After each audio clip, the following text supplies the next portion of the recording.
The election commission of India আজ 2024 সালে লোকসভা সাধারণ নির্বাচনের জন্য নির্বাচনের পোল ঘোষণা করেছে। নির্বাচনের পোল ঘোষণার সাথে সাথে এমসিসি আদর্শ আচরণবিধিও কার্যকর হয়েছে।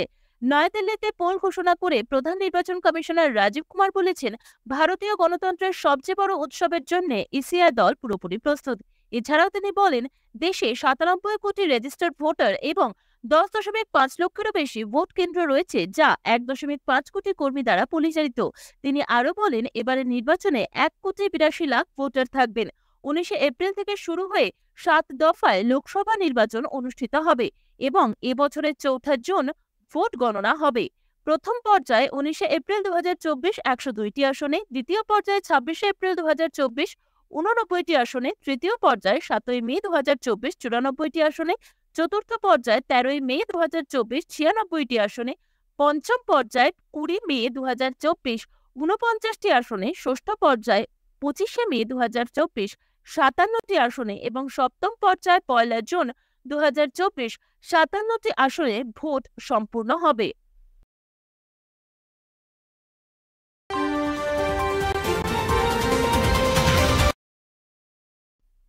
সরকার 23টি রাজ্যে রবিবার নবভারত সাক্ষরতা কার্যক্রমের অংশ হিসেবে foundational literacy and numeracy assessment test FLNAT পরিচালনা করবে। কেন্দ্রীয় শিক্ষা মন্ত্রক জানিয়েছে যে প্রায় 37 লক্ষ শিক্ষার্থী এই গুরুত্বপূর্ণ দেশব্যাপী মূল্যায়নের জন্য উপস্থিত হবে। এফএলএনএটি প্রতিটি অংশগ্রহণকারী রাজ্য এবং কেন্দ্রশাসিত অঞ্চলের সমস্ত জেলায় অনুষ্ঠিত হবে। মূল্যায়ন হবে 3টি বিষয়ের ওপর, রিডিং, রাইটিং এবং নিউমারেসি।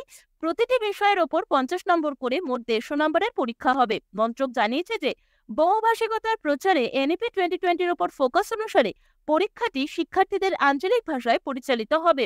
উল্লাস নবভারত সাক্ষরতা কার্যক্রমের অংশ হিসেবে টিচিং লার্নিং সেশনের প্রভাব মূল্যায়নের পরীক্ষাটি অত্যন্ত গুরুত্বপূর্ণ।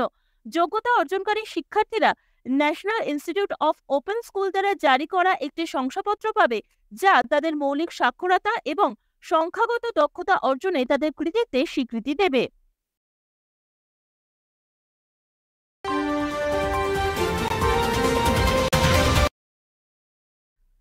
প্রতিরক্ষামন্ত্রী রাজনাথ সিং শুক্রবার দিল্লির সেনানিবাসে ভারতীয় নৌবাহিনীর নতুন অত্যাধুনিক সদর দপ্তর নৌসেনা ভবন উদ্বোধন করেছেন, যা অত্যাধুনিক সুযোগ সুবিধা এবং প্রযুক্তিতে সজ্জিত। প্রতিরক্ষা মন্ত্রক এক বিবৃতিতে জানিয়েছে যে এটি নৌবাহিনীর জন্য একটি উল্লেখযোগ্য মাইলফলক হিসেবে চিহ্নিত, কারণ এটি first independent headquarters in Delhi.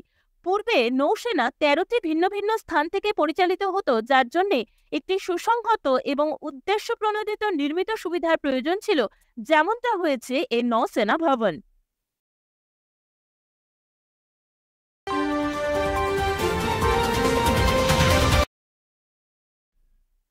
Aurangabad এবং ওসমানাবাদের নামকরণ ছত্রপতি শিবাজী নগর এবং ধারাসিব হিসেবে পরিবর্তন করার পর মহারাষ্ট্র মন্ত্রিসভা বুধবার আহমেদানগরের নাম আহলিয়াবাই হোলকারের নাম অনুসারে আহলিয়ানগর এবং পুনে জেলার রাজগড়ের নাম বেলা তহসিল হিসেবে পরিবর্তন করার সিদ্ধান্ত নিয়েছে।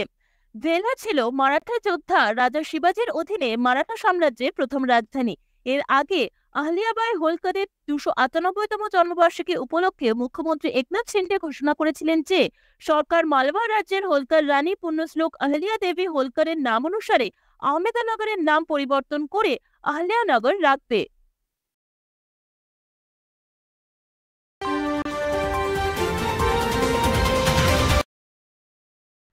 The 2024 Chameli Devi Jain award for outstanding women media person যৌথভাবে ইন্ডিয়ান এক্সপ্রেসের স্বাধীন সাংবাদিক গ্রীষ্মা কোথার এবং ঋতিকা চোপড়াকে দেওয়া হয়েছে। মিডিয়া ফাউন্ডেশন 14 মার্চ 2024 বিজয়ীদের নাম ঘোষণা করেছে এবং 15 মার্চ এই অনুষ্ঠানটি অনুষ্ঠিত হয়। জুরি মোট 65টি এন্ট্রি থেকে বিজয়ীদের নির্বাচন করেছে। পুরস্কারটির নামকরণ করা হয়েছে চামেলি দেবী জৈনের নাম অনুসারে, যিনি একজন ফ্রিডম ফাইটার এবং কমিউনিটি রিফর্মার ছিলেন।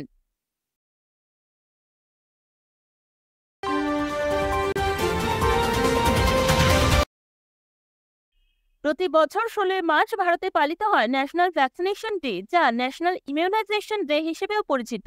ভারতে ন্যাশনাল ভ্যাকসিনেশন ডে প্রথম পালিত হয় 1995 সালে, যখন ভারত সরকার দেশ থেকে পোলিও নির্মূল করার জন্য পালস পোলিও টিকাদান কর্মসূচি চালু করেছিল। 16 মার্চ 1995 সালে যখন WHO গ্লোবাল পোলিও নির্মূল উদ্যোগের অংশ হিসেবে ভারত মৌখিক পোলিও ভ্যাকসিনের প্রথম ডোজ দেওয়া শুরু করে, তখন এই টিকাদান কর্মসূচিটি একটি দেশব্যাপী প্রচারাভিযানের মাধ্যমে জনপ্রিয় হয়েছিল, যার নাম দো বুন্দ জিন্দেগি কি।